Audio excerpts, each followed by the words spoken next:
닥쳐라. 내 아들이 죽은 지 1년밖에 안 됐어. 그런데 내가 시동생을 유혹했다고? 내가 널 어떻게 생각했는데 이렇게 나를 배신할 수 있는 거냐? 아버님, 제 말 좀 들어주세요. 시끄러워. 안녕하세요, 여러분. 오늘 전해드릴 이야기는 한 가족의 비극과 진실, 그리고 정의에 관한 이야기입니다. 이 이야기를 들으시면서 가족 간의 신뢰가 얼마나 중요한지, 그리고 거짓말이 얼마나 많은 것들을 파괴할 수 있는지 느끼실 수 있을 겁니다. 사연 시작 전 구독과 좋아요를 눌러주시고 복 많이 받아가세요. 자, 그러면 시작해 볼까요? 2011년 서울. 김태수 회장, 당시 58세. 그는 중견 건설회사를 운영하는 성공한 사업가였습니다. 하지만 그의 인생에는 큰 슬픔이 있었죠. 10년 전 사랑하는 아내를 암으로 잃었던 것입니다.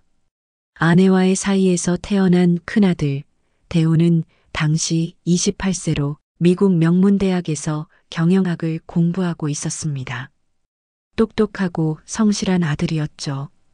태수 회장은 이 아들에게 모든 희망을 걸었습니다.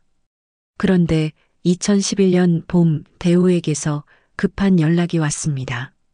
아버지, 제가 결혼하고 싶은 사람이 생겼어요. 태수는 놀랐습니다. 아직 학업도 마치지 않았는데 갑자기 결혼이라니.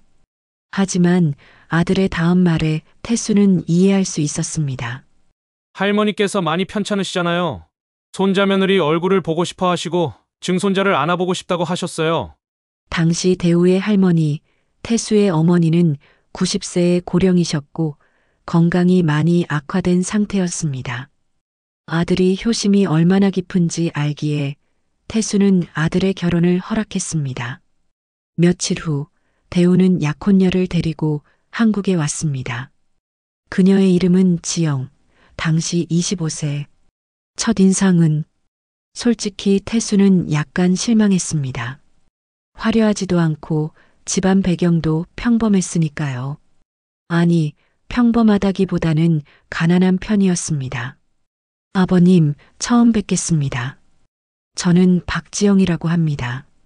차분하고 조용한 목소리. 하지만 눈빛만큼은 또렷했습니다. 대우가 소개했습니다. 아버지, 지영이는 우리 학교에 교환학생으로 온 학생이에요. 장학금을 받고 온 거라 공부를 정말 열심히 하죠. 그래서 제가 튜터링을 해주다가 친해졌어요. 그래, 어느 대학에서 갔니? 한국의 지방 국립대학교에서 갔습니다. 집안 형편이 어려워서 학비를 벌면서 공부했고 성적 장학금으로 교환학생 기회를 얻었어요. 솔직하고 담담한 대답이었습니다. 태수는 이 며느리 될 여자에게서 꾸밈없는 진솔함을 느꼈습니다. 결혼식은 소박하게 치러졌습니다.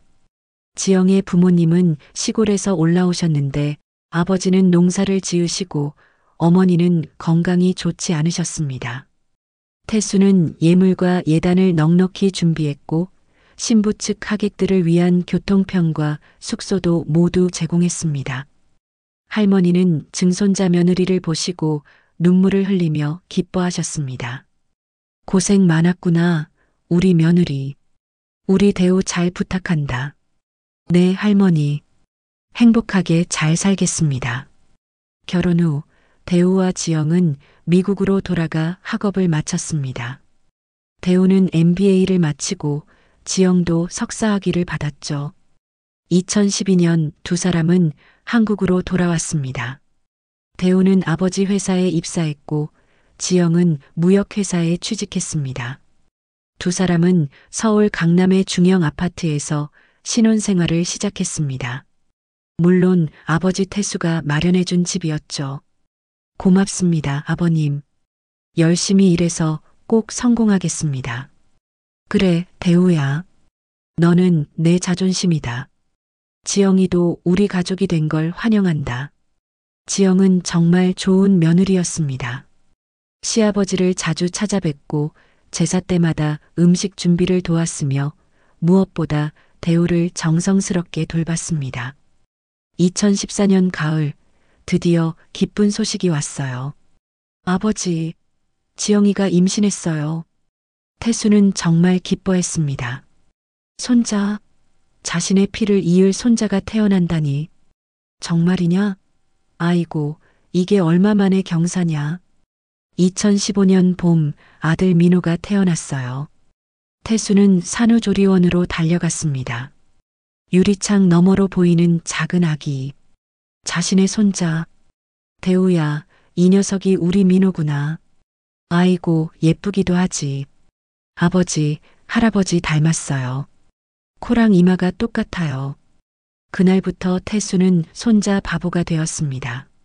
일주일에 한 번은 꼭 아들 집에 들러 손자를 보았고 온갖 장난감과 옷을 사다 주었습니다. 민호가 돌이 되던 날 태수는 큰 잔치를 열었습니다. 회사 임직원들과 친지들을 모두 초대했죠. 우리 민호가 장수하고 건강하게 자라길 바랍니다. 행복한 시간들이었어요. 대우는 회사에서도 인정받았습니다. 아버지 덕이 아니라 실력으로 말이죠. 2년 만에 과장으로 승진했고 4년 차에는 기획실 차장이 되었습니다. 그리고 2018년 마침내 기획실장으로 승진했습니다. 축하한다, 아들. 정말 자랑스럽다. 아버지가 믿어주셔서 더 열심히 할 수 있었어요. 한편 태수에게는 또 다른 변화가 있었습니다. 2018년 태수는 재혼을 했습니다. 상대는 해숙, 당시 48세로 남편과 사별한 과부였어요. 그녀에게는 아들이 하나 있었는데 그게 바로 재수였습니다. 당시 재수는 25세였죠. 대우야, 아버지가 너무 오래 혼자 살았구나. 이제 좋은 분을 만나서 같이 살려고 하는데 괜찮겠니? 아버지, 당연히 좋죠. 저도 아버지가 행복하셨으면 좋겠어요. 지영도 새 시어머니를 정중하게 대했습니다. 어머님 잘 부탁드립니다. 그래요, 며느리. 우리 잘 지내봅시다. 하지만 해숙과 재수가 이 집안에 들어오면서 조금씩 균열이 생기기 시작했습니다. 재수는 대학도 제대로 다니지 않았고 아르바이트로 근근히 생활하다가 어머니가 재혼하면서 태수의 집으로 들어왔습니다. 태수는 그를 회사에 취직시켜 주었지만 재수는 일에 관심이 없었습니다. 재수야, 회의에 왜 안 들어왔어? 형, 미안해요. 늦잠 잤어요. 대우는 동생을 감싸주려 애썼지만 재수의 태도는 점점 더 나빠졌습니다. 2020년 재수는 미영이라는 여자와 결혼했습니다. 미영도 집안 형편이 그리 좋지 않았고 재수와는 클럽에서 만났다고 했습니다. 이제 김태수의 집안은 6명이 되었습니다. 태수, 해숙, 대우, 지영, 재수, 미영, 그리고 어린 손자 민호. 겉으로는 평화로워 보였습니다. 하지만 2021년 5월 어느 일요일 대우는 자신의 취미 생활을 즐기러 나갔습니다. 바로 모터사이클이었죠. 대우는 모터사이클 마니아였습니다. 할리 데이비슨, 카와사키, BMW 세대의 고급 모터사이클을 보유하고 있었어요. 주말이면 동호회 친구들과 함께 라이딩을 즐겼습니다. 여보, 조심해서 다녀와요. 그래, 걱정하지 마.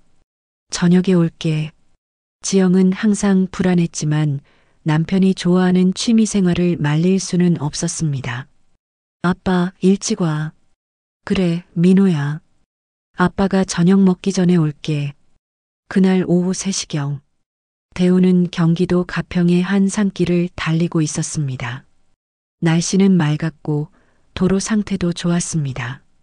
하지만 갑자기 맞은편에서 중앙선을 넘어온 트럭. 끽. 대우는 급하게 핸들을 꺾었지만 쾅! 큰 충격음과 함께 대우는 가드레일을 넘어 계곡으로 떨어졌습니다. 그날 오후 5시 태수에게 전화가 왔습니다. 김태수 씨 되십니까? 저희는 가평경찰서입니다. 아드님 김대우 씨가 교통사고를 당하셨는데 태수는 순간 귀가 멍해졌습니다. 뭐라고요? 지금 어디 있습니까? 가평의료원 응급실입니다. 빨리 오시는 게 좋겠습니다. 태수는 차를 몰고 미친 듯이 달렸습니다. 옆에는 지영이 울면서 앉아 있었고 뒷자리에는 해숙이 타고 있었습니다. 대우야, 제발 괜찮아야 해. 병원에 도착했을 때 의사가 나왔습니다. 보호자 되십니까? 네, 저 아버지입니다. 의사는 안타까운 표정으로 고개를 저었어요. 죄송합니다. 환자분이 이미 현장에서 심정지 상태였고 병원 도착 시에도 활력 징후가 없었습니다. 최선을 다했지만 사망하셨습니다. 뭐라고요? 지영이 그 자리에서 쓰러졌어요. 안 돼. 여보, 대우 씨. 태수도 주저앉았습니다. 대우야, 아들아.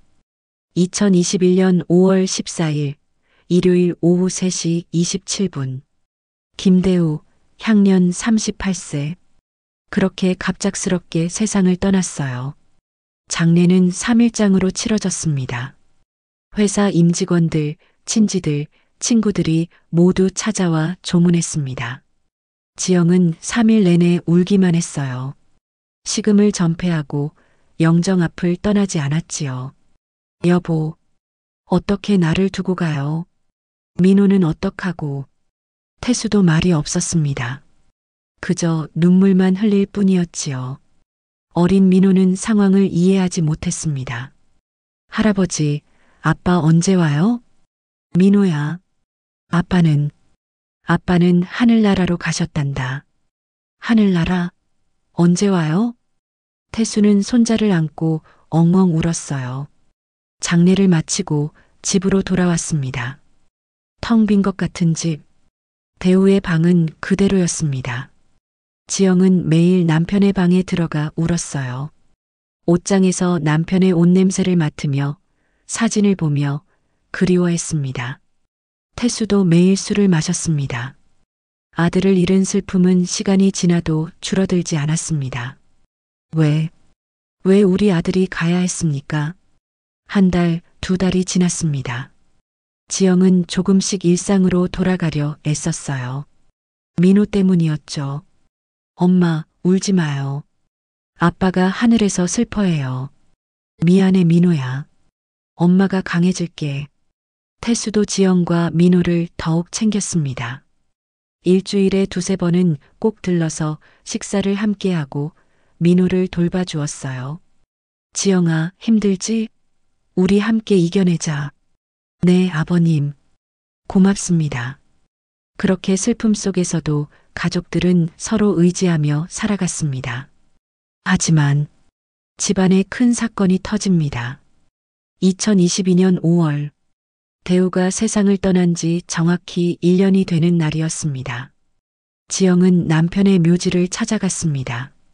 민호의 손을 잡고 아빠 보고 싶어요. 민호야, 아빠도 민호가 보고 싶으실 거야. 하늘에서 항상 우릴 지켜보고 계실 거야. 태수도 찾아왔습니다. 아들의 묘 앞에서 한참을 서 있었어요. 대우야, 아빠가 왔다. 벌써 1년이 지났구나. 그날 저녁 가족들은 모여서 추모 식사를 했습니다. 태수의 집에서요. 하지만 분위기는 어색했어요. 해숙과 미영의 표정이 좋지 않았거든요. 아버님, 식사 맛있게 하세요. 지영이 상을 차리자 해숙이 쌀쌀맞게 대답했습니다. 그래요. 뭔가 이상했어요. 예전에는 친절했던 시어머니가 요즘 들어 자신을 대하는 태도가 차갑게 변했습니다. 식사 후 지영은 민호를 데리고 집으로 돌아갔습니다. 그리고 며칠 후 2022년 5월 16일 밤 11시경 지영은 거실에서 책을 읽고 있었습니다. 민호는 이미 잠들어 있었죠. 갑자기 현관문이 열리는 소리가 들렸어요. 비밀번호를 아는 사람? 시아버지나 시어머니일까? 어머님? 그런데 들어온 사람은 재수였습니다. 아니, 재수 씨? 이 밤에 무슨 일이세요? 재수는 술에 취한 상태였습니다. 비틀거리며 걸어 들어왔죠. 형수님, 나랑 얘기 좀 해요. 지금요? 너무 늦었는데요. 내일 낮에. 아니야. 지금 해야 돼. 재수가 갑자기 지영의 팔을 잡았습니다. 뭐 하는 거예요? 놓으세요. 형수, 나 알잖아요. 나도 형수 좋아했어요. 형이 죽었으니까 이제 나랑. 미쳤어요? 지금 무슨 소리 하는 거예요? 지영은 재수를 힘껏 밀쳤어요. 하지만 재수는 더 강하게 지영을 붙잡았습니다. 형수, 거부하지 마요. 어차피 혼자 사는 것도 힘들잖아요. 재수가 지영을 침실로 끌고 가려 했습니다. 놓으라고요. 미친 거 아니에요? 지영은 필사적으로 저항했습니다. 그러다가 재수의 얼굴을 핥히게 되었죠. 아! 재수의 뺨에 긴 손톱 자국이 생겼습니다. 그 순간 재수가 폭발했습니다. 인연이 퍽! 재수가 지영의 얼굴을 주먹으로 가격했어요. 아! 지영이 바닥에 쓰러졌습니다. 코에서 피가 쏟아졌어요. 그때 방문이 열리고 민호가 나왔습니다. 엄마, 민호야. 재수는 당황해서 황급히 집을 나갔습니다. 지영은 코를 막으며 병원에 전화했습니다. 119를 부르고 싶었지만 일이 커질까봐 택시를 불러 응급실로 갔어요. 진단 결과 코뼈 골절. 환자분, 누가 때린 거예요? 신고하셔야죠. 아니에요. 제가 넘어진 거예요. 지영은 신고하지 않았습니다. 가족 문제로 일을 크게 만들고 싶지 않았으니까요. 다음 날 아침, 태수는 출장을 다녀왔습니다. 2박 3일간의 지방 출장이었죠. 집에 도착하니 해숙과 미영이 심각한 표정으로 앉아 있었습니다. 왜들 그래? 무슨 일 있어? 해숙이 울먹이며 말했습니다. 여보, 큰일 났어요. 지영이가 우리 재수를 유혹했어요. 뭐라고? 태수는 귀를 의심했습니다. 미영도 끼어들었어요. 아버님, 지영 언니가 몇 달 전부터 재수 오빠를 계속 유혹했대요. 아주버님이 돌아가신 지 얼마 되지도 않았는데. 무슨 소리야? 지영이가 그럴 리 없어. 하지만 해숙은 계속 주장했습니다. 재수가 저한테 직접 고백했어요.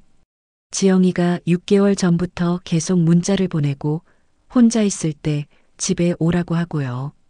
재수가 거절하니까 어젯밤에는 아예 집에까지 찾아가서 재수 얼굴을 핥히고 때렸다네요.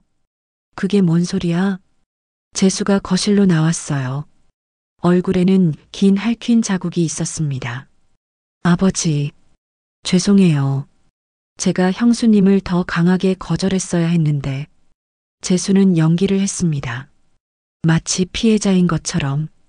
형수님이 저한테 계속 연락했어요. 처음에는 가족이니까 밥이나 같이 먹자고 하더니 나중에는 외로우니까 집에 와서 같이 있어달라고 하고, 저는 형수님이 힘들어 하시는 것 같아서 그냥 위로해 드리려고 몇 번 갔었어요. 그런데 뭐? 지영 언니가 재수 오빠한테 안아달라고 매달렸다네요.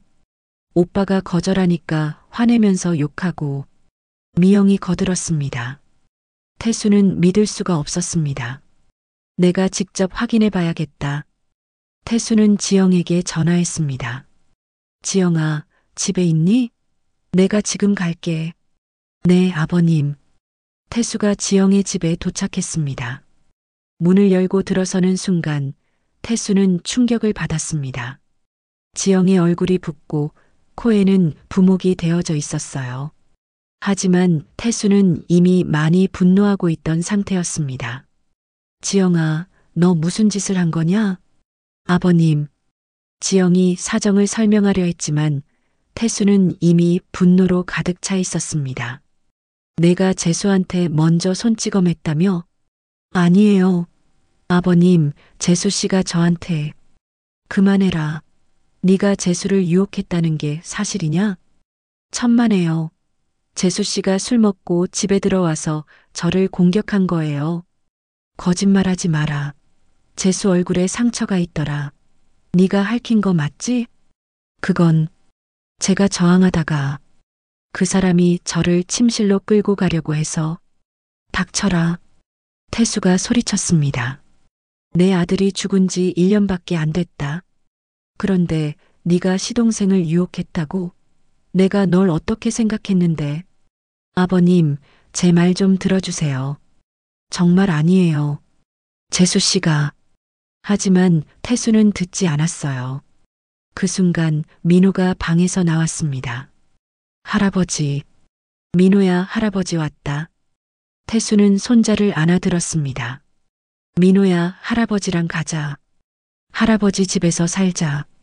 싫어요. 엄마랑 있을 거예요. 민호야, 엄마는 나쁜 사람이야. 아버님, 아이 앞에서 무슨 말씀을. 지영은 태수에게서 민호를 빼앗았어요. 그만 나가주세요. 지영이 소리쳤습니다. 태수는 며칠 후 다시 찾아왔습니다. 이번에는 해숙과 함께였어요. 지영아, 이혼 서류다. 서명해라. 이혼이라니요? 저는 아무 잘못도 안 했어요. 잘못 안 했어? 내 아들이 죽자마자 시동생을 유혹한 게 잘못이 아니야? 해숙도 옆에서 거들었습니다. 지영아, 우리도 처음엔 믿고 싶지 않았다. 그런데 재수가 나한테 문자 기록까지 보여줬어. 지영이 네가 보낸 문자들. 그건 조작이에요. 저는 그런 문자 보낸 적 없어요. 하지만 아무도 믿지 않았습니다. 그리고 지영아, 대우가 모아놓은 돈이랑 보석들 다 어디 갔니? 통장에도 10억 가까이 있었을 텐데. 해숙이 물었습니다. 무슨 말씀이세요? 저는. 발뺌하지 마라. 우리가 다 알아. 네 이름으로 된 통장이 여러 개 있잖아. 그 돈 다 챙긴 거 맞지? 아니에요. 저는 그런 돈 없어요. 사실 대우 명의의 재산은 대부분 회사 복지 차원의 대출금이었고 실제 저축은 3억 정도였습니다. 그리고 그 돈은 대우 명의로 묶여 있어서 지영이 함부로 쓸 수 없었습니다. 하지만 해숙은 거짓말을 했어요. 지영이가 대우 통장에서 돈을 다 빼갔어요. 10억이 넘는 돈을요. 태수는 그 말을 믿었습니다. 지영아, 이제 그만 나가라. 민호는 우리가 키울 거다. 민호는 안 돼요. 민호는 제 아들이에요. 민호는 우리 집안 핏줄이야. 그리고 너는 이제 우리 집안 사람이 아니다. 아버님, 제발. 지영은 울면서 무릎을 꿇었어요. 제발 제 말 좀 믿어주세요. 저는 정말 아무것도 안 했어요. 하지만 태수는 냉정했습니다. 일주일 안에 나가라. 그리고 민호는 두고 가라. 그건 안 됩니다. 민호는 제가 키워야 해요. 태수는 돌아서며 마지막으로 말했습니다. 법적으로 싸우고 싶냐? 그럼 그렇게 해라. 위협이었습니다. 지영은 절망했어요. 싸울 수도 없었습니다. 돈도 없고 인맥도 없고 증거도 없었지요. 일주일 후 2022년 5월 27일 지영은 집을 나왔습니다. 민호를 데리고. 엄마, 할아버지 집 안 가? 민호야, 우리 다른 데 가서 살자. 엄마랑 단둘이. 왜요? 할아버지가 엄마를 오해하셔서. 지영은 단돈 800만 원을 들고 집을 나왔습니다. 그게 전 재산이었지요. 결혼 반지 하나만 손가락에 끼고. 해숙이 말한 10억? 그런 돈은 어디에도 없었습니다. 대우의 보험금 3억은 민호 명의로 신탁되어 있어서 건드릴 수도 없었고 대우 명의 통장들은 모두 동결되었습니다. 지영은 정말 맨몸으로 쫓겨난 것입니다. 서울을 떠나기로 했습니다. 더 이상 이 도시에서 살 수가 없었어요. 지영은 경기도 양평으로 갔습니다. 왜 양평이었을까요? 지영의 친정 부모님이 계신 곳에서 그리 멀지 않았고 시골이라 생활비가 저렴했기 때문입니다. 양평의 한 작은 마을. 지영은 월 30만 원짜리 방을 구했습니다. 평범한 시골집의 뒷채였지요. 방 하나에 작은 부엌이 딸린 곳. 그게 전부였습니다. 지영은 일자리를 구해야 했어요. 민호를 돌보면서 일할 곳이 별로 없었습니다. 그리고 며칠 후 마을 어귀의 해장국집에서 일하게 되었습니다. 아줌마, 설거지랑 홀 서빙 할 수 있어요? 네, 할 수 있습니다. 그럼 하루 8시간, 월급 200만 원에 식사 제공할게요. 어떠세요? 네, 괜찮습니다. 감사합니다. 열심히 하겠습니다. 2022년 6월부터 지영의 새로운 삶이 시작되었습니다. 7시에 일어나 민호를 깨워서 아침을 먹이고 학교에 데려다 줍니다. 그리고 해장국집으로 출근. 오전 9시부터 오후 6시까지 일했어요. 설거지, 청소, 서빙, 재료 손질. 손이 거칠어졌습니다. 예전에 핸드크림을 바르던 손은 이제 갈라지고 붉어졌어요. 하지만 지영은 참아야 했습니다. 아들 민호를 위해서 오후 3시 잠깐 쉬는 시간에 학교에 가서 민호를 데려왔습니다. 해장국집 사장님이 배려해 준 것이었죠. 민호야, 엄마 일 끝날 때까지 조용히 숙제해야 된다? 네, 엄마. 민호는 해장국집 한쪽 구석에 앉아서 숙제를 하곤 했지요. 저녁 6시 일이 끝나면 지영은 민호와 자전거를 타고 집으로 갔습니다. 낡은 자전거. 중고로 5만 원 주고 산 것이었어요. 민호를 뒤에 태우고 페달을 밟았습니다. 엄마, 힘들어요? 아니야, 민호야. 엄마는 괜찮아. 하지만 눈물이 났습니다. 예전에는 좋은 차를 타고 좋은 아파트에 살았는데 이제는 자전거를 타고 월 30만 원짜리 방에서 삽니다. 하지만 지영은 후회하지 않았습니다. 민호만 있으면 됐으니까요. 민호야, 엄마가 힘들어도 우리 행복하게 살자. 엄마, 나도 행복해요. 엄마랑 있으면 행복해요. 작은 부엌에서 라면을 끓였습니다. 라면, 계란, 김치. 간단한 식사. 민호는 불평하지 않고 맛있게 먹었어요. 엄마, 맛있어요. 그래, 많이 먹어. 밤 10시 민호를 재우고 지영은 홀로 앉아 울었습니다. 여보, 당신이 보면 뭐라고 할까요? 제가 이렇게 사는 거. 하지만 다음날 아침이 되면 지영은 다시 힘을 냈습니다. 살아야 했으니까요. 민호를 키워야 했으니까요. 그렇게 1년이 흘렀습니다. 2022년 여름, 가을, 겨울, 그리고 2023년 봄. 지영은 하루하루를 열심히 살았어요. 한편 서울. 태수는 손자 민호가 보고 싶었습니다. 우리 민호, 도대체 어디 있을까? 지영이 연락처도 바뀌고 해숙이 옆에서 말했어요. 여보, 그 아이 신경 쓰지 마세요. 민호는 꼭 찾아서 데려올 거야. 하지만 태수는 찾지 못했습니다. 지영이 완전히 흔적을 감춘 것이었죠. 그리고 2023년 4월 어느 날, 태수는 양평의 리조트 건설 현장을 방문했습니다. 회사에서 진행하는 큰 프로젝트였죠. 아침 일찍 현장을 돌아보고 식사를 하러 근처 해장국 집에 들어갔습니다.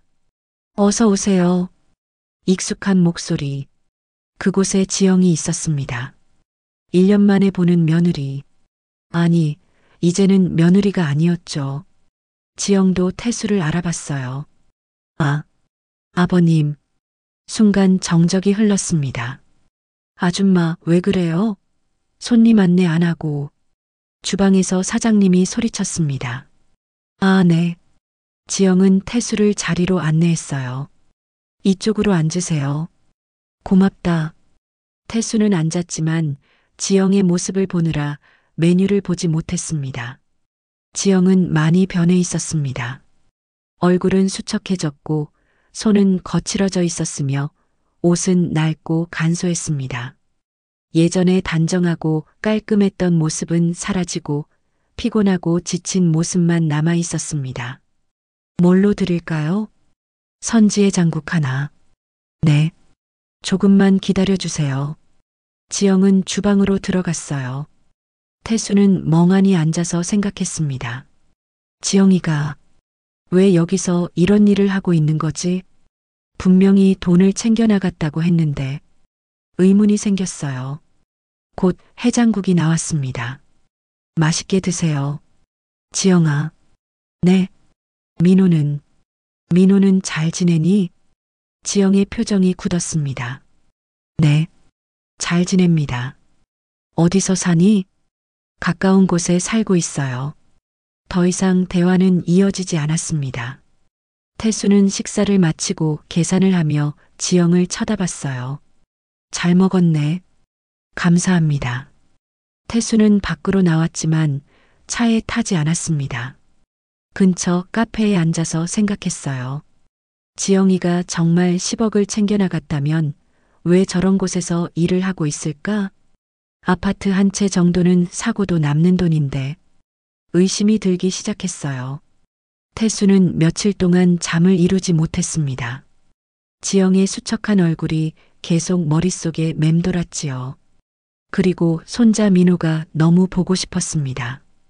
일주일 후 2023년 4월 22일 태수는 다시 양평으로 갔습니다. 이번에는 현장 점검이 아니라 지영을 보러 간 것이었습니다. 해장국집 근처에 차를 세우고 기다렸습니다. 오후 3시경 지영이 자전거를 타고 나왔어요. 태수는 차를 천천히 몰며 뒤따라갔습니다. 지영은 초등학교 정문 앞에 도착해 민호를 기다렸어요. 그리고 잠시 후 아이들이 나오기 시작했지요. 엄마, 민호였어요. 태수는 가슴이 뛰었습니다. 손자, 1년 만에 보는 우리 손자. 민호는 많이 자라 있었어요. 키도 훌쩍 크고 얼굴도 더 의젓해졌지요. 민호야, 학교 재밌었어? 응, 오늘 미술 시간에 그림 그렸어. 그래, 어떤 그림? 우리 가족 그림. 지영은 민호를 자전거 뒤에 태웠어요. 그리고 페달을 밟기 시작했습니다. 태수는 계속 따라갔습니다. 지영은 해장국집으로 돌아가지 않고 다른 방향으로 갔어요. 시골길을 지나 작은 마을 안쪽으로 들어갔습니다. 그리고 한 낡은 단층 집 앞에서 자전거를 세웠지요. 민호야, 다 왔다. 내려라. 응. 지영은 집 뒤쪽으로 갔습니다. 뒷문으로 들어가는 것 같았어요. 태수는 차에서 내려 조심스럽게 다가갔습니다. 낡은 집의 뒤편에는 작은 뒤채가 있었어요. 방 하나, 부엌 하나가 전부인 작은 공간. 창문 사이로 안이 보였습니다. 민호가 작은 책상에 앉아 숙제를 하고 있었고 지영은 부엌에서 뭔가를 준비하고 있었습니다. 태수는 충격을 받았습니다. 이렇게 작은 곳에서, 이렇게 열악한 환경에서 살고 있었다니. 10억을 챙겼다면 왜 이런 곳에서 사는 거지? 그날 저녁 태수는 집으로 돌아왔지만 아무것도 할 수 없었습니다. 머릿속이 복잡했어요. 해숙의 말이 거짓말인가? 재수의 말이 거짓말인가? 아니면 지영이 정말 돈을 숨겨놓은 건가? 태수는 결심했습니다. 직접 확인해보기로. 다음 날 2023년 4월 23일 저녁 태수는 지영의 집을 찾아갔습니다. 뒷문을 두드렸어요. 똑똑똑. 누구세요? 지영의 목소리. 문이 열렸습니다. 어머, 아버님? 지영은 깜짝 놀랐어요. 들어가도 되겠나? 네. 들어오세요. 태수가 들어서니 공간이 꽉 찼습니다. 할아버지, 민호가 달려왔어요. 민호야. 아이고, 내 새끼. 태수는 손자를 안고 눈물을 흘렸습니다. 할아버지, 보고 싶었어요. 그래, 할아버지도 민호 많이 보고 싶었다. 지영은 차를 끓이며 말했습니다. 아버님, 차 드릴게요. 앉으세요. 고맙다. 태수는 방을 둘러봤습니다. 작은 책상, 낡은 이불, 간이 옷장. 부엌에는 작은 가스레인지 하나와 낡은 냉장고. 이게 전부였습니다. 지영아, 너 1년 동안 여기서 살았니? 네. 민호랑 둘이? 네. 태수는 할 말을 잃었습니다. 지영아, 내가 물어볼 게 있다. 말씀하세요. 너 정말 대우 돈을 챙겨 나온 거니? 지영은 씁쓸하게 웃으며 말했어요. 아버님, 저는 돈을 챙기지 않았습니다. 제 통장에 있던 800만 원만 가지고 나왔어요. 그럼 혜숙이가 말한 10억은? 그런 돈 없었어요. 대우 씨 통장은 모두 동결됐고 보험금 3억은 민호 명의로 신탁되어 있어서 제가 손댈 수가 없어요. 그럼 800만 원으로 1년을 산 거냐? 네. 여기 월세가 30만 원이고요. 해장국집에서 월급 200만 원씩 받고 있어요. 태수는 숨이 막혔습니다. 그리고 아버님, 제가 재수 씨를 유혹했다는 것도 거짓말이에요. 그럼 진실은 뭐니? 지영은 그날 밤의 일을 자세히 설명했습니다. 재수가 술에 취해 집에 들어온 것, 자신을 공격한 것, 자신이 저항하다가 재수의 얼굴을 핥히게 된 것, 그리고 재수가 자신을 때린 것. 민호가 다 봤어요. 민호야, 할아버지한테 말해줄래? 민호가 고개를 끄덕였습니다. 할아버지, 그날 밤에 재수 삼촌이 우리 집에 왔어요. 엄마가 싫다고 했는데 자꾸 잡아당겼어요. 그래서 엄마가 삼촌 얼굴을 핥히었어요.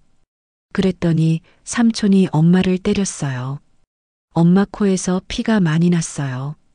민호의 눈에 눈물이 고였습니다.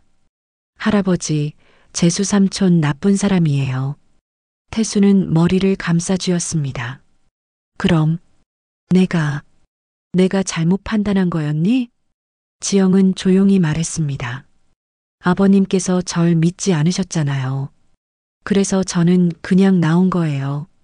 싸워봤자 제가 이길 수 없다는 걸 알았으니까요. 민호만이라도 지키고 싶었어요. 지영아, 미안하다. 정말 미안하다. 태수는 고개를 숙였습니다. 아버님, 이제 와서 미안하다고 하셔도 안다. 내가 잘못했다. 내가 너무 경솔했어. 태수는 눈물을 흘렸습니다. 지영아, 나를 용서해 줄 수 있겠니? 지영은 대답하지 않았어요. 그저 창밖을 바라보며 말했습니다. 아버님, 이제 저희는 이렇게 사는 게 익숙해졌어요. 그러니 그냥 저희를 내버려 두세요. 안 돼. 내가 다시 바로잡을게. 너희를 다시 집으로 데려갈게. 아버님, 저는 이제 그 집에 가고 싶지 않아요. 저를 폭행하고 저를 거짓말쟁이로 몰았던 사람들이 있는 그런 곳에 가고 싶지 않아요. 태수는 할 말이 없었어요. 그날 밤 태수는 지영의 집에서 오랫동안 앉아 있었습니다. 민호와 이야기도 하고 지영에게 지난 1년간의 이야기도 들었습니다. 얼마나 힘들었는지, 얼마나 외로웠는지, 얼마나 억울했는지. 아버님, 저는 대우 씨를 정말 사랑했어요. 지금도 사랑해요. 그런데 그 사람의 가족들이 절 이렇게 만들었어요. 미안하다. 다 내 잘못이다. 태수는 진심으로 사과했어요. 그날 밤 11시, 태수는 지영의 집을 나섰습니다. 지영아, 내가 이 상황을 꼭 바로잡을게. 조금만 기다려줘라. 네, 아버님. 차에 올라탄 태수는 핸들을 세게 쳤습니다. 바보 같은 놈. 내가 왜 혜숙의 말만 믿었을까? 왜 지영이 말은 들어주지 않았을까? 분노가 치밀었습니다. 재수에게, 혜숙에게, 미영에게, 그리고 자기 자신에게. 서울로 돌아오는 길, 태수는 결심했습니다. 진실을 밝히고 복수해 주기로. 다음 날, 2023년 4월 24일, 태수는 사립탐정을 고용했습니다. 재수의 지난 1년간 행적을 모두 조사하세요. 특히 여자 관계를 중점적으로. 알겠습니다, 회장님. 그리고 일주일 후, 탐정이 보고서를 가져왔습니다. 회장님, 재수 씨는 지난 1년간 5명의 여성과 부적절한 관계를 맺었습니다. 그중 3명은 유흥업소 여성이고 2명은 회사 직원입니다. 뭐라고? 그리고 미영 씨와도 관계가 좋지 않습니다. 자주 다투고 재수 씨는 밤늦게 귀가하거나 아예 집에 들어오지 않는 날이 많습니다. 태수는 보고서를 읽으며 분노했습니다. 이 자식이 형수를 모함하고 아내까지 속이면서. 더 조사했습니다. 해수기는 어떤가요? 사모님께서는 재수 씨의 잘못을 다 알고 있는 것으로 보입니다. 하지만 아들을 감싸기 위해 지영 씨를 모함한 것으로 추정됩니다. 증거가 있습니까? 재수 씨와 사모님의 통화 기록을 확보했습니다. 그날 밤 재수 씨가 사모님에게 전화해서 형수한테 사고쳤어. 어떻게 하지? 라고 말했고 폭행 사실도 말씀드렸습니다. 사모님이 내가 알아서 처리할 테니 걱정 말라고 답한 내용입니다. 태수는 주먹을 불끈 쥐었습니다. 그러면 처음부터 계획된 모함이었단 말이지? 그렇습니다. 태수는 책상을 세게 쳤습니다. 이 사람들이 어떻게 이럴 수가 있지? 이제 모든 진실이 밝혀졌습니다. 지영은 무고했고 재수와 해숙이 거짓말을 했던 것입니다. 태수는 복수를 계획하기 시작했습니다. 어떻게 해야 이들에게 제대로 된 대가를 치르게 할 수 있을까? 태수는 며칠 밤을 고민했어요. 그리고 완벽한 계획을 세웠지요. 2023년 5월 1일, 태수는 조용히 계획을 실행하기 시작했어요. 태수는 재수를 불렀습니다. 재수야, 잠깐 내 방으로 와봐. 네, 아버지. 재수가 들어왔어요. 태수는 아무렇지 않은 척 물었습니다. 재수야, 요즘 회사 생활은 어때? 아, 네. 잘하고 있어요. 거짓말이었지요. 재수는 회사에 거의 나오지도 않았습니다. 그래, 다행이구나. 그런데 말이야, 지영이에 대해 물어볼 게 있는데. 재수의 표정이 굳었습니다. 지영 형수요?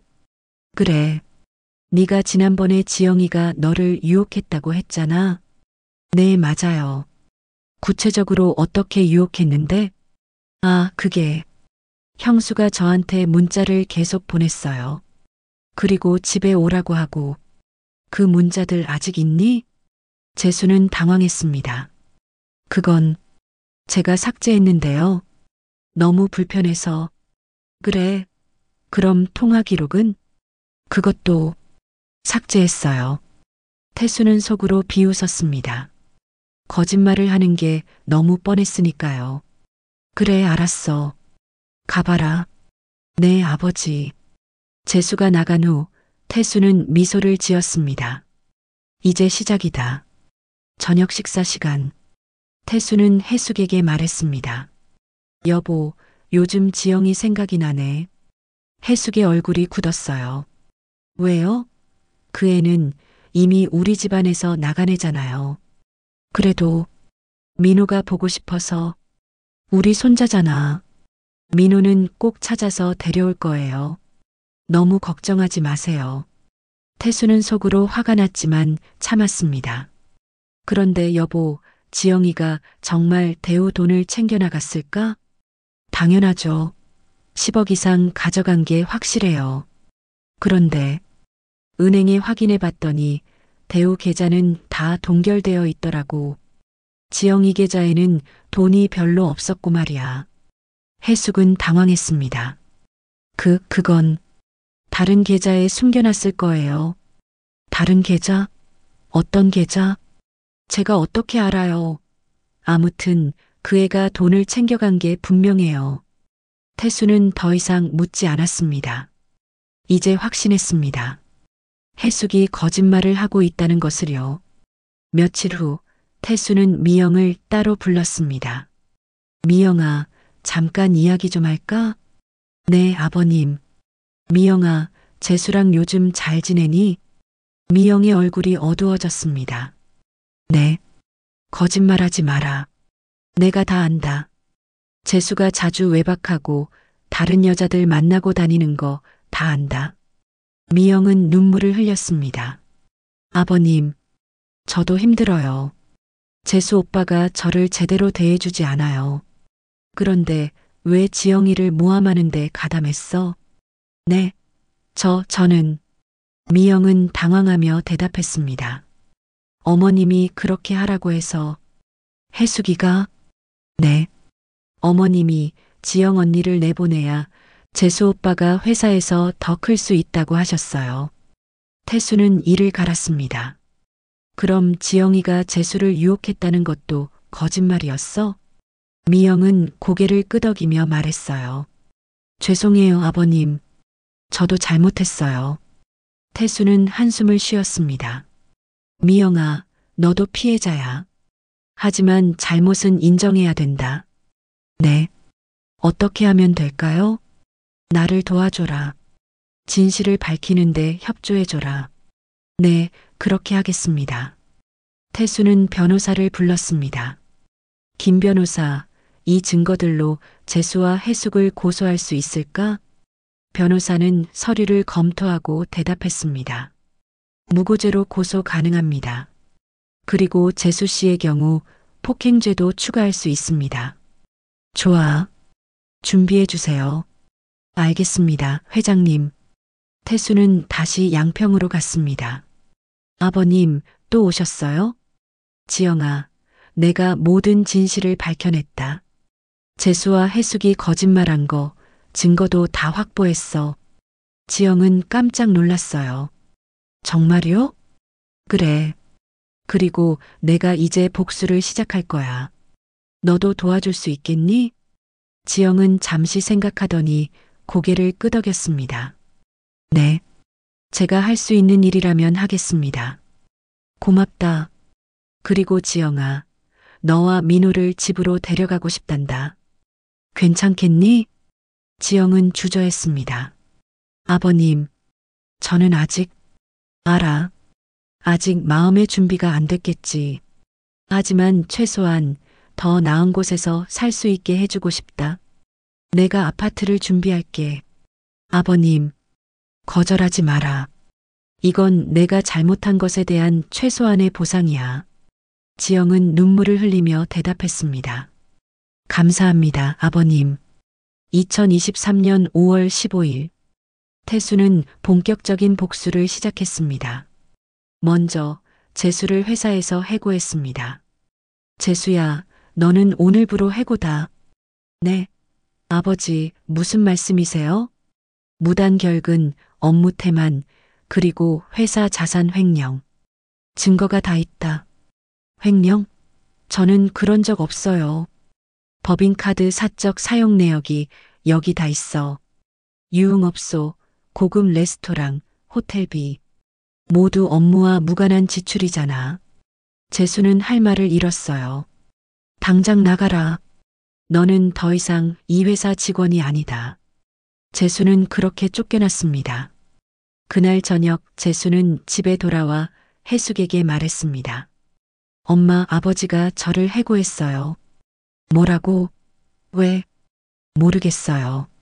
갑자기 해숙은 불안해졌습니다.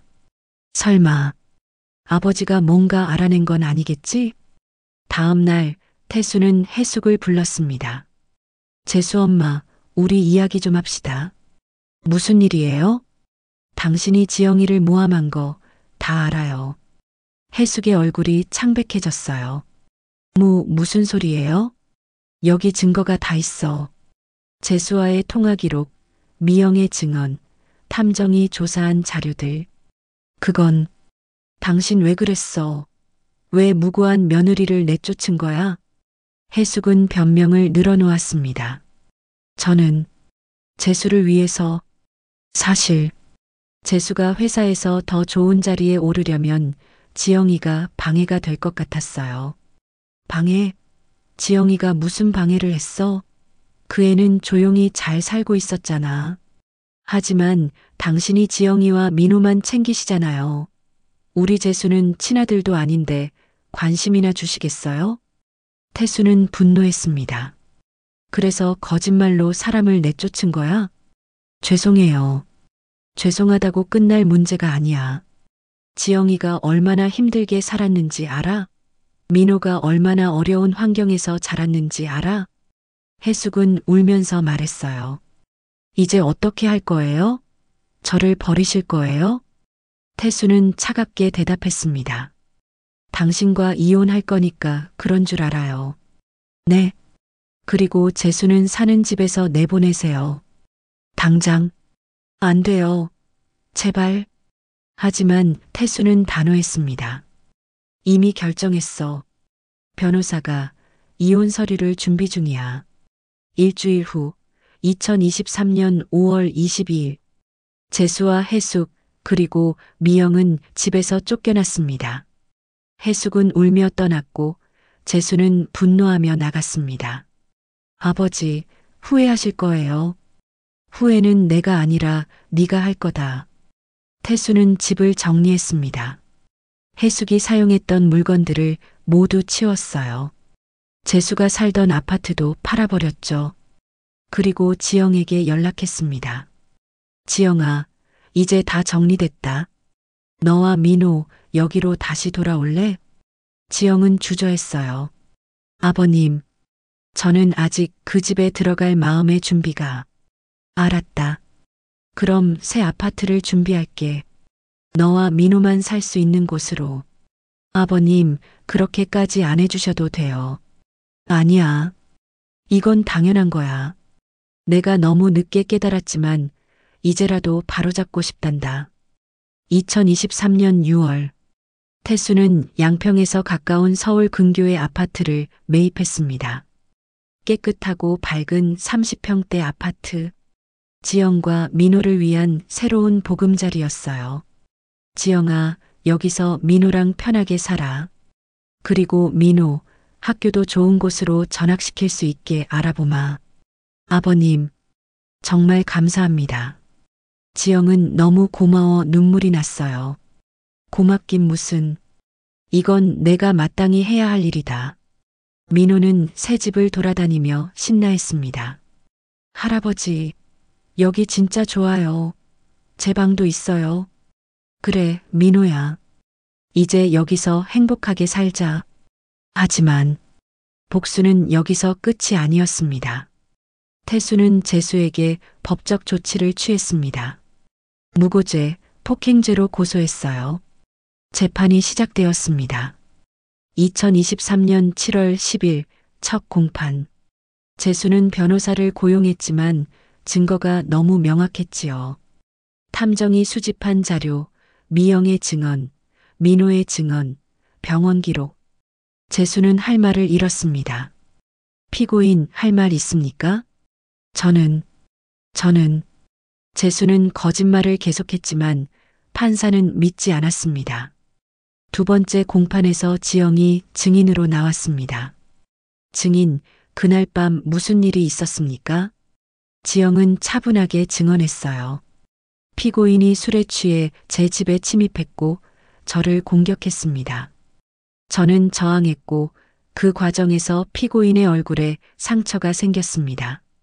그러자 피고인은 저를 폭행했고 제 코뼈가 부러졌어요. 증거가 있습니까? 네.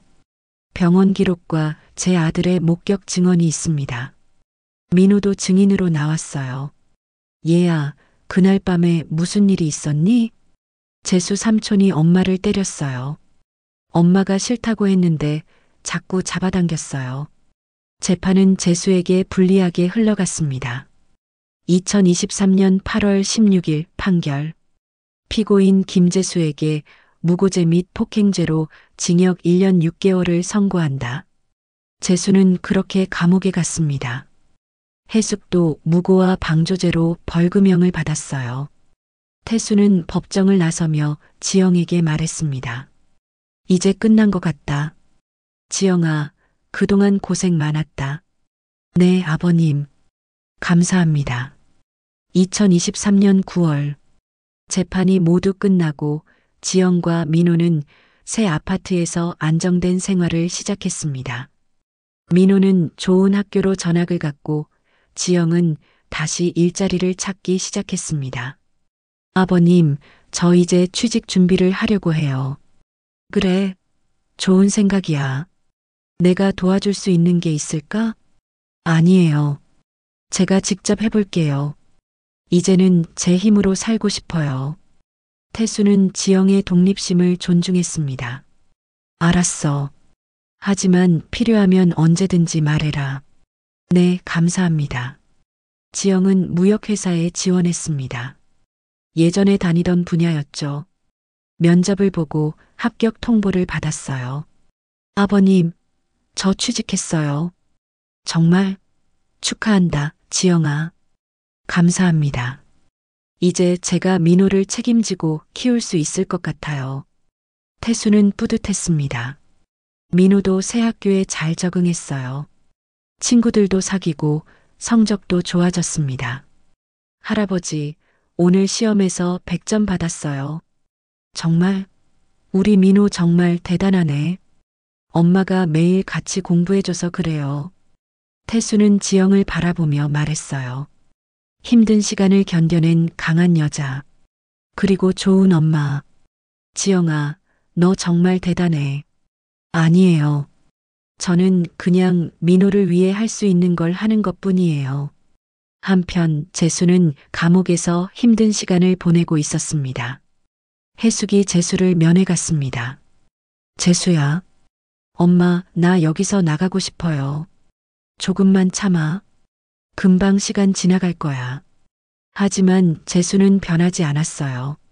여전히 자신의 잘못을 인정하지 않고 모든 것을 남 탓으로 돌렸습니다. 다 아버지 때문이에요. 아버지가 나를 믿어주지 않아서. 해숙도 마찬가지였어요.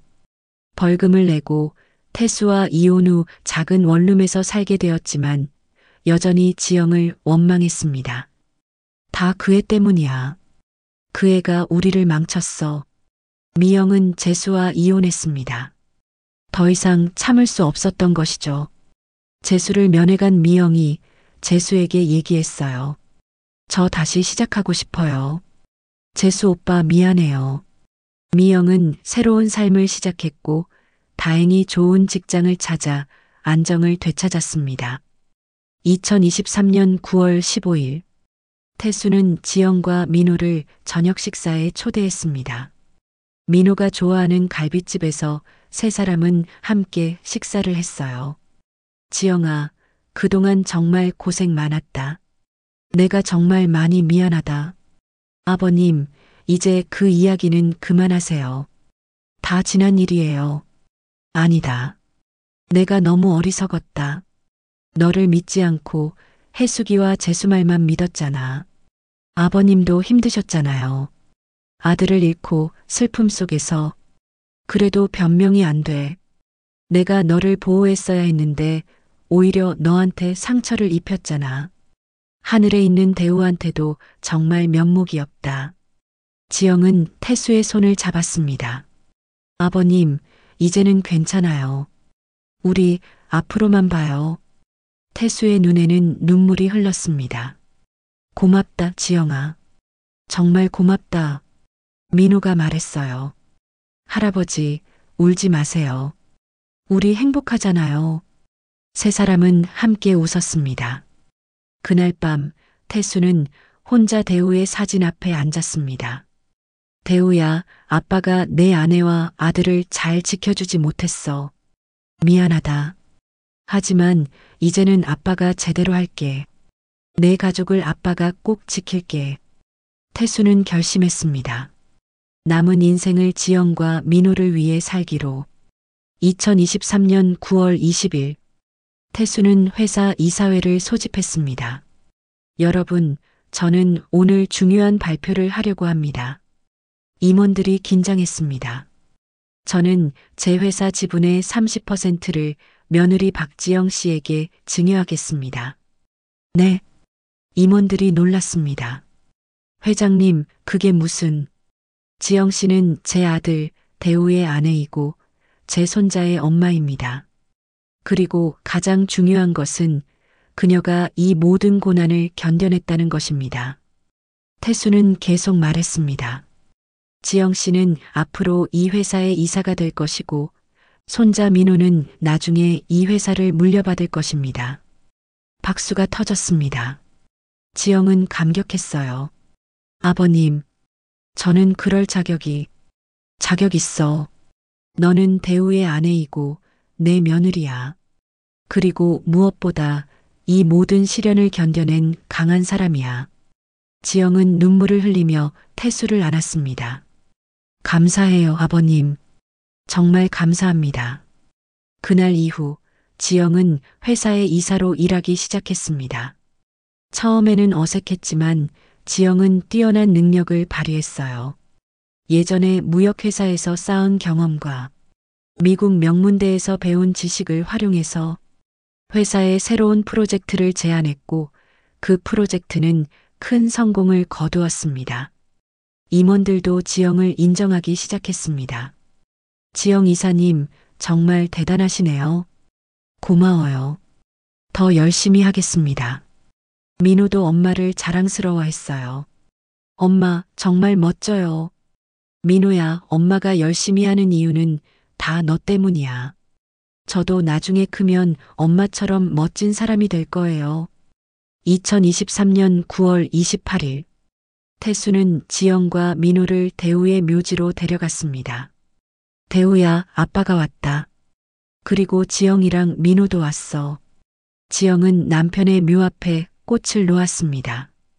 여보, 우리 잘 지내고 있어요. 아버님께서 우리를 잘 돌봐주세요. 걱정하지 않으셔도 돼요. 민호도 아빠에게 말했어요. 아빠, 나 학교에서 공부 열심히 하고 있어요. 할아버지랑 엄마도 행복해요. 아빠도 하늘에서 행복하세요. 세 사람은 한참 동안 묘지 앞에 앉아 있었습니다. 그리고 집으로 돌아오는 길, 태수가 말했습니다. 지영아, 우리 이제 정말 가족이야. 과거의 아픈 기억들은 다 잊고 앞으로만 나아가자. 네, 아버님. 그렇게 할게요. 그리고 민호야. 할아버지가 너를 정말 많이 사랑한다. 저도 할아버지 무지무지 사랑해요. 2023년 9월 30일 태수는 마지막으로 재수를 면회 갔습니다. 아버지, 재수는 많이 수척해져 있었어요. 재수야, 나는 내게 마지막으로 할 말이 있다.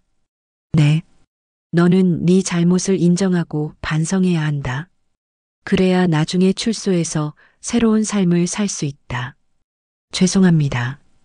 재수는 처음 진심으로 사과했습니다. 형수님께 정말 잘못했어요. 그리고 아버지께도. 알았다. 이제라도 깨달았으면 됐어. 출소하면 새로 시작해라. 하지만 우리 집안으로는 다시 돌아올 수 없다. 알겠습니다. 태수는 재수에게 작별 인사를 하고 교도소를 나왔습니다.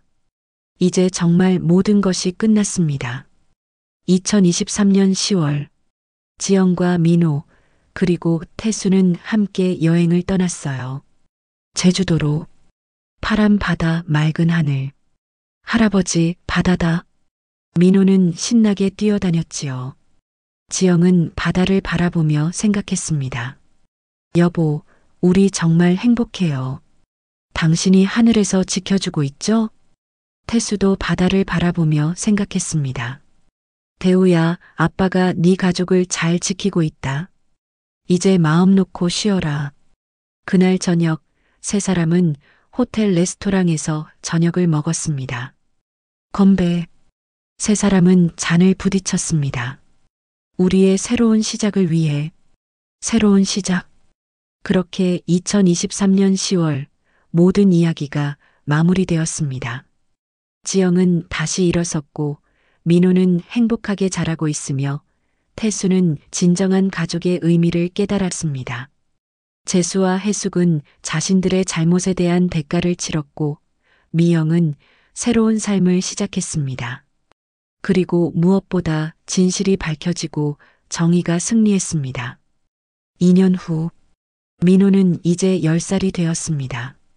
키도 훨씬 크고 얼굴도 더 의젓해졌어요.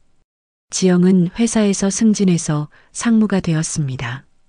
태수는 건강하게 지내며 손자와 며느리를 계속 돌보고 있습니다. 어느 일요일 오후 세 사람은 대우의 묘지를 찾았습니다. 아빠, 나 이번에 전교 1등 했어요. 민호가 자랑했어요. 지영이 말했습니다. 여보, 우리 아들 정말 똑똑해요. 당신 닮았나 봐요. 태수가 말했습니다.